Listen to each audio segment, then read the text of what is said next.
What question do you get the most at a bar? Like we were talking to Stone Cold Steve Austin, and people are like, he's like, people always want to come up to me and arm wrestle. Or I think Michael Bisping said, like, do people come up to you and like always ask you to do something to them at a bar when you're drinking out in public? They always ask me, "Will you kick me in the nuts?"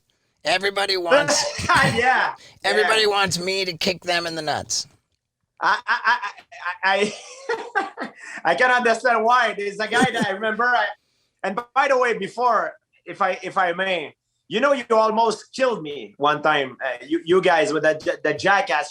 I was eating a pizza like many years ago when I was watching your movie, and I remember you were. I don't know if it was you. You were wearing a jack strap, and some alligator was trying Yeah, to that was get me. some meat.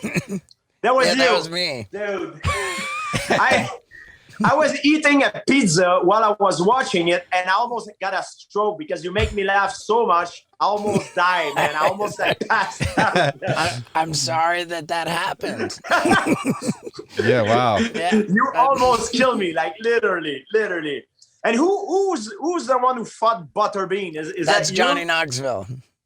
Johnny Knoxville. Johnny Knoxville. Yeah, Just snoring. yeah, snoring. Yeah, that was bad. Dude, what's wrong with Man, my brain? What was the what, question that you just asked? What question does he get the most? Oh at a yeah, what bar? questions get the most? What do people do people ask you? Choke me out.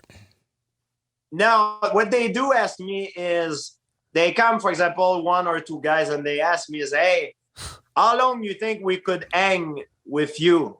Like how long we would last against you? And I don't know. I tell them, I'm like, well, I can't answer that question. And they say approximately. And I ask them, I say, it depends. Do you carry a gun? Do you have any weapon? They say no. Say, do you run fast? They say no. I'm like, yeah, maybe you wouldn't last very long. That's a good answer. You mean hanging out with you like in a fight?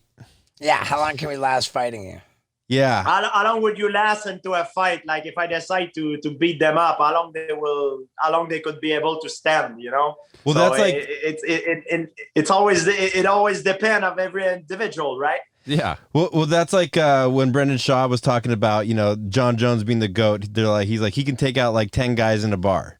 And then I asked him, how many guys can Izzy Adesanya take out? He's like he can probably do like 8 just because of his size. How many dudes at a bar do you think you can fuck up before you get taken over? Average guys. Well, it always depends which kind of guy, like small guys who knows how to fight, guys who has weapon, and in it. I was a doorman in a bar, and I'm gonna tell you something. We talk about street fight and MMA fight. These are two different things, like very different things.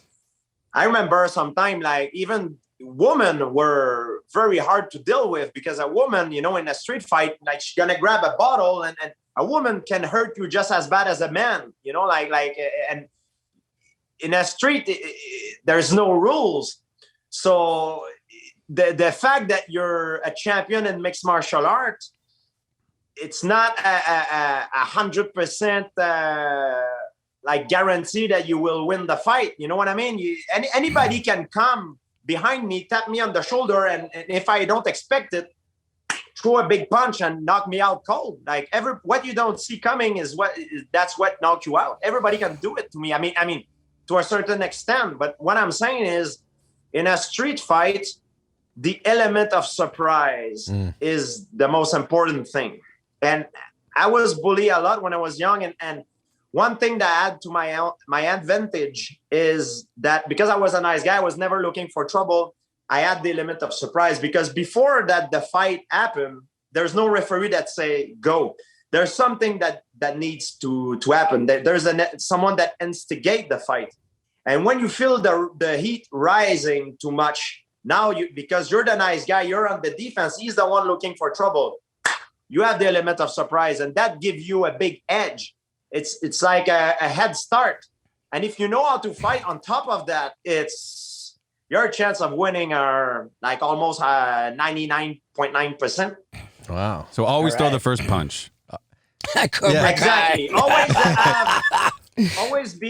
Never be the aggressor. Always be the one who's. That's why to be a nice guy, to not look for trouble in a way, if you don't look for trouble and you know how to fight, you have a big advantage over anybody who comes to look for trouble with you, because you have the element of surprise. I'm not talking about someone who does not know how to fight. Of course, if you don't know how to fight, you don't know how to deal with this situation. But if you do know how to fight, man, it's a huge advantage. Mm-hmm. It's called Steve-O's Hot Sauce for Your Butthole. And if you go on Amazon and type in Steve-O's Hot Sauce for Your Butthole and order yourself a bottle, you'd be really helping me. Because right now we're ranked number 30 on all of Amazon. And if you buy a bottle, we might go up the ladder. And that would mean a lot. So please get on Amazon and buy Steve-O's Hot Sauce for Your Butthole. Yeah. Yeah, dude.